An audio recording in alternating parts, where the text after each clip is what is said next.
Welcome everybody, and thank you for joining us as we head into the third and final session of the Asia track at the 2022 Global Avocado Congress. The theme for this session is regional supply. We're going to focus on some of the suppliers looking to make their mark in Asia's avocado market. First up is India, which is emerging as the next frontier for avocados in Asia. India is home to one of the world's largest consumer markets, and avocados are increasingly capturing the attention of Indian shoppers. Access is opening up for international suppliers, and on the home front, investment is pouring in for domestic projects. We're going to be chatting to Srinivas Rao of IG Deccan, a joint venture between IG International and Deccan Exotics to develop domestic avocado production in India. He's going to give us a bit of a breakdown about how the Indian avocado market is evolving. We'll be discussing domestic production and IG Deccan's ambitions in this area. Plus, he's going to give us a bit of an insight into how India's import market is evolving. We're then going to turn our attention to the Southern Hemisphere. First up is New Zealand, which is in a bit of an export shift, changing from Australia more towards Asia. I'm going to be chatting to Jen Score of NZ Avocado to talk about how the industry's messaging is changing towards Asian consumers. New Zealand industry has really embraced the trends of health and sustainability in an attempt to differentiate its product and drive a premium position. We're going to hear about its attempts to connect with Asian consumers and how they are progressing.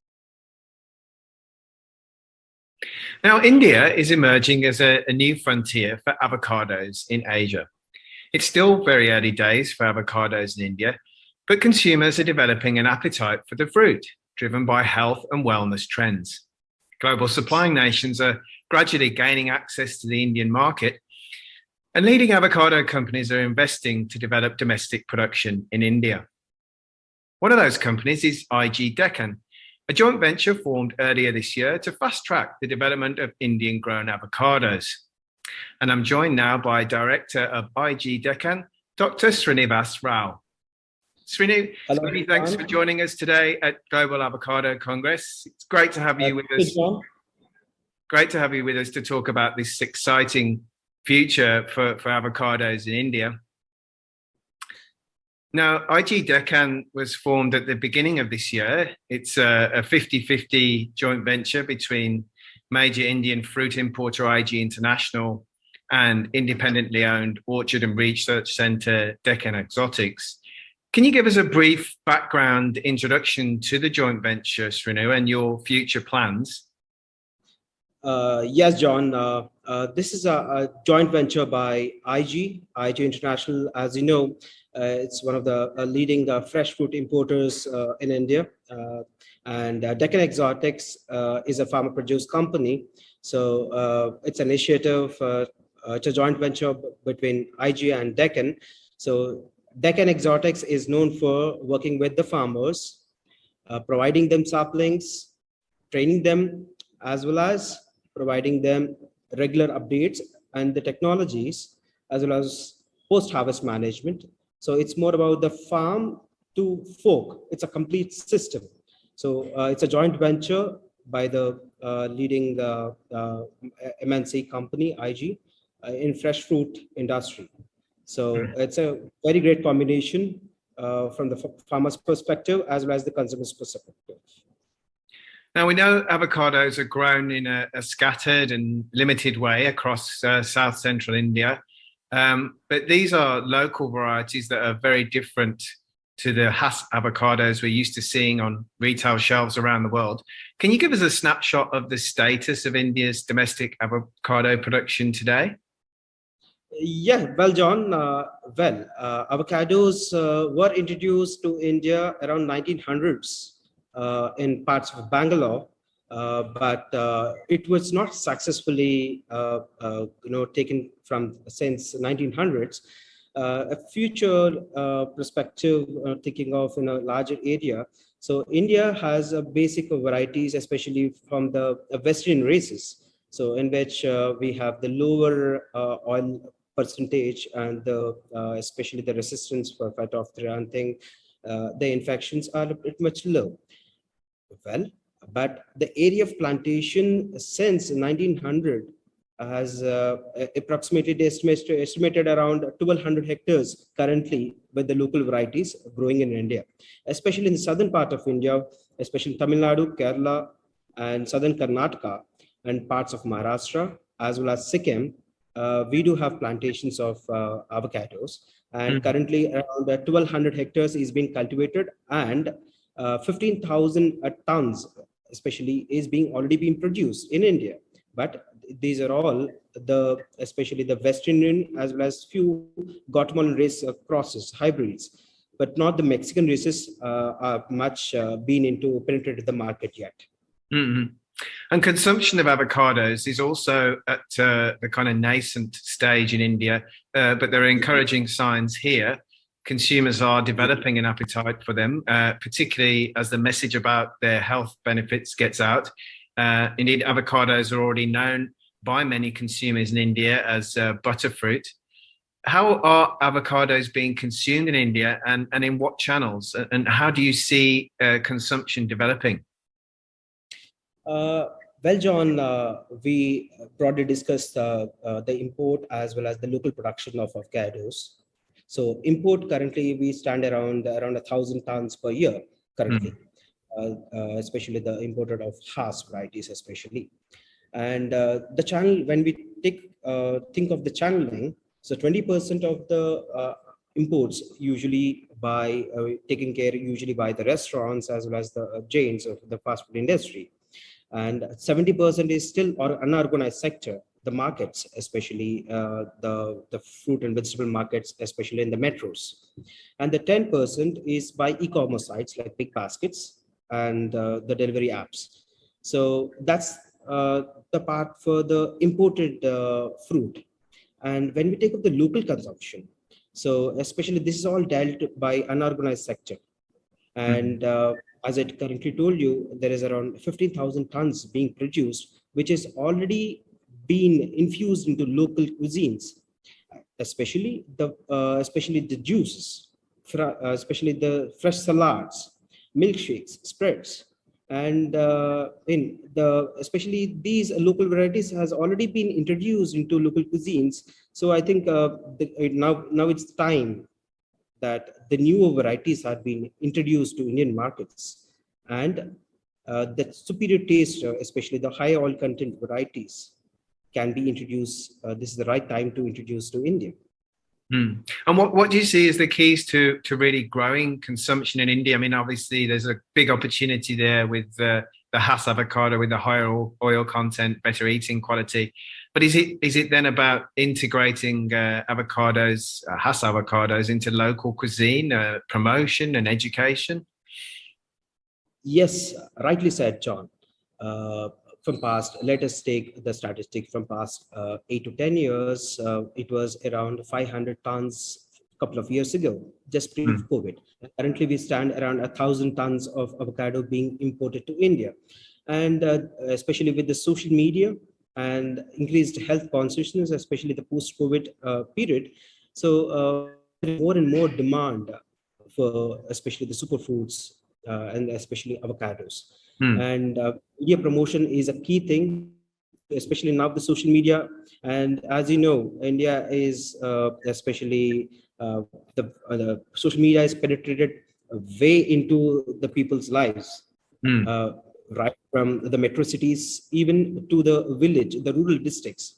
So I think promotion through social media, educating the healthcare, especially the professionals, doctors, dietitians, and chefs.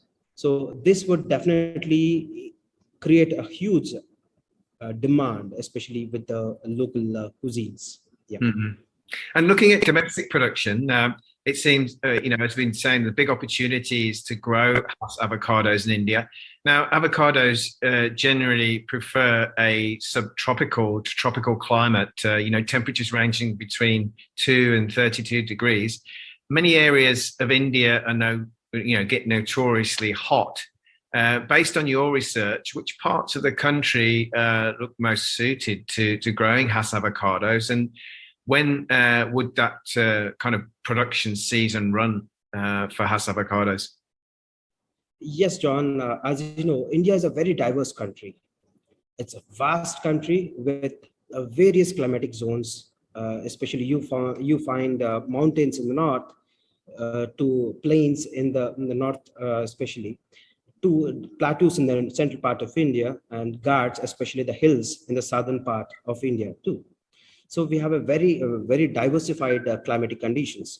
And let us especially consider the ideal climatic conditions of growing avocados. So India especially has the Western Ghats, which runs all the way from Maharashtra to Tamil Nadu. So which is very ideal to grow avocados. And that approximately is around 1.1 lakh square kilometers. So that's huge. And when we consider the northeastern part of India, where we have the north hilly terrain, even that has around around 2.62 lakh square kilometers. So that's huge. And when we consider the foothills of Himalayas, so which runs almost like 2,500 kilometers, we do have a belt where we can the foothills of Himalayas, so we can grow avocados. So considering climatic conditions and the land availability, we do have a lot of land, but we do not have the commercialized varieties as of now. And that's the next point. I mean, bringing in varieties and planting materials suited to Indian growing conditions is obviously key to success. And at IG Deccan, we understand your long-term goal is to become India's largest avocado nursery. You've announced plans to invest $1 million in a plant nursery, and you've also partnered with Eurosemillas to join the Green Motion project, which provides access to leading varieties and rootstock from around the world. Can you elaborate on your plans there? Yes, John. Joining especially the Green Motion project would bring us a lot of opportunities in India. As I was telling you, the challenges were especially the superior quality planting material and the rootstocks, which we are currently lacking. And the interesting data I would like to share you, John, is from past 3 years in India, there were around 8 to 10 lakh saplings sold locally. So that's 1 million saplings were sold in past 3 years by local nurserymen in parts of southern Karnataka and Tamil Nadu. That's huge. And the trend is growing very rapidly. And let us even consider that even 1% of Indian population starts to eat avocado. That's a huge market what we have. And especially the area required for the plantation to supply the local Indian market would be around 18,000 hectares. 18,000 hectares in a couple of years. Even if 1% of Indian population starts to eat avocado, that's around 2 kilos per person on an averagely per year. That's huge potential what we. And joining the Green Motion project as well as Eurosemillas would provide us superior quality planting material, the rootstocks, and higher yielding varieties, and the good quality, oil-rich varieties, the more the Mexican varieties. So I was just going to ask, sorry, what the key challenges and opportunities are with bringing in that plant material and those varieties. How long does it take to bring them in and propagate that planting material? Coming to the planting material, and as you know, we have the quarantine rules and regulations are a little tough. And we only have limited options from where we can import the planting materials to India. And especially the quarantine period, especially is around 1 year, even after we import a plant to India. So that's a key challenge, as well as when we import the seeds and the plant grafting material thing, that's we can supply in around 6 to 9 months. So that could be an alternative option. And the varieties, as I was already speaking, So we do have we do lack in the planting material, the superior quality planting materials. Yeah. Hmm. And horticulture is obviously dominated by smallholder farmers in India. We understand IG Deccan plans to bring in a range of varieties from international breeding programs and sub-license them to a network of farmers in India. You'll supply them, if I'm right in thinking, with the seedlings, provide farm consultancy and buyback of produce. How will you train these farmers to grow and handle an entirely new crop like avocados and achieve consistent results? Yes, John, that's a great question. So we have a similar experience by doing dragon fruit cultivation in India around 6 years ago. So around 6 years ago, we first introduced dragon fruit to India, and it's now everywhere. We face the similar challenges, especially with the planting material. So what we did, we initially worked on the planting material. So similarly, the main focus of Deccan Exotics was that. So supplying planting material to the farmers, training them. I personally trained around 5,000 farmers in past 3 years, and around 1,000 farmers are currently working with us with over 23 states across India. So, and that's a challenge what we took around 6 years ago, and we was very much successful in training the farmers, providing them quality planting material, managing them, guiding them through the cultivation practices, and making a protocol in their own language. That was a key challenge what we have accepted and done it successfully, training them in their local languages and showing them by building a few center of excellence centers across India, so where a farmer can come, visit, and just see it practically and just replicate it in their own farm. So we have a alarming system and personalized messages to the farmers. So we regularly monitor the weather, the conditions, and we give them notifications so that they are cautious about any diseases, pest, and what are the precautions to be taken during that time period of especially the harvesting time and rainy season and temperatures. So that's a protocol what we developed through Deccan Exotics. And marketing, I know, I think, IGS, we as a big industry player in India, so which is effectively marketing the fresh fruit produce of the farmers too. So I think that we will be replicating the same model in avocado industry. Mm. And how long do you think it will be before we see domestic Hass production of any significant scale in India that can compare with imported avocados? I think it would take around 5 years to 8 years from now to scale up, especially with the Hass avocado production, and that would influence any import market or things from the overseas. And in the meantime, imports play a key role in building the avocado category in India. I guess one of the big challenges for imports has been limited market access for suppliers and the distance from the Indian market for those suppliers that do have access, such as Peru and New Zealand. However, Tanzanian avocados gained access to India earlier this year, and they have a lot in their favor: zero import duty, a short transit time, shipping by sea of only 9 days, and relatively low production costs. So Tanzania has the potential to make avocados more affordable in India and really grow consumption. IG is, of course, leading the way in sourcing Tanzanian avocados for the Indian market.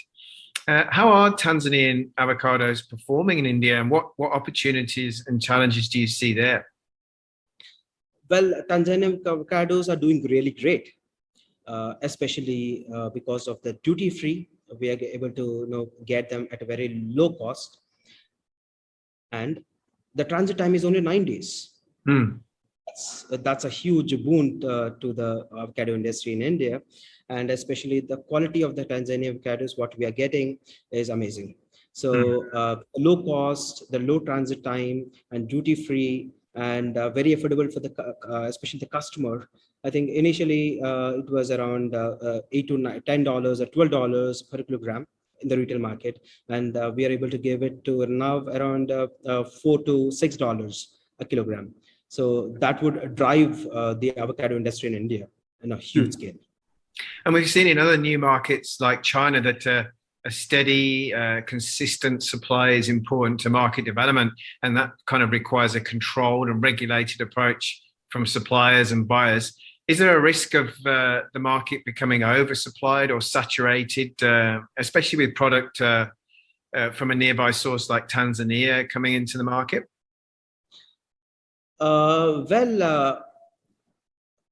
Especially, Tanzania avocados have an advantage, but especially the other countries from Africa, like Kenya, South Africa, probably may not because of the import duties. And yeah, and India has a huge population, so the market is huge, and I think currently over next 8 to 10 years, I don't think that would be an issue at all with Tanzania or the Indian market.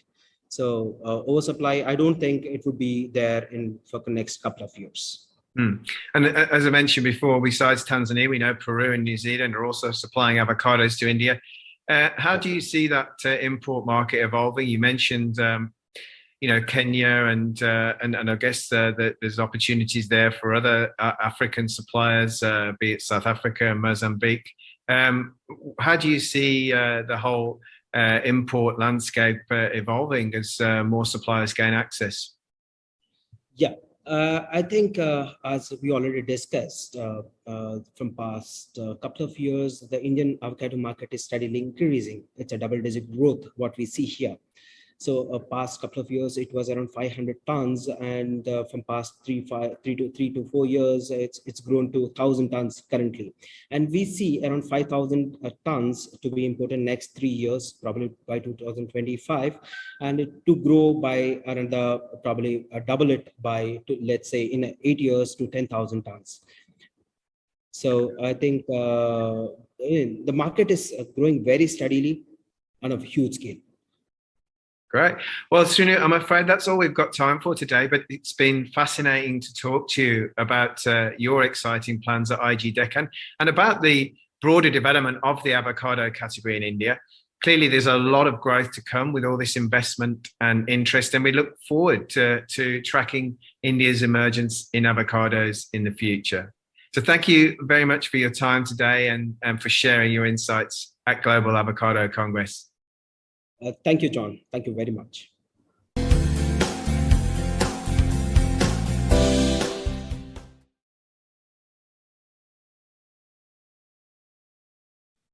Welcome back, everybody.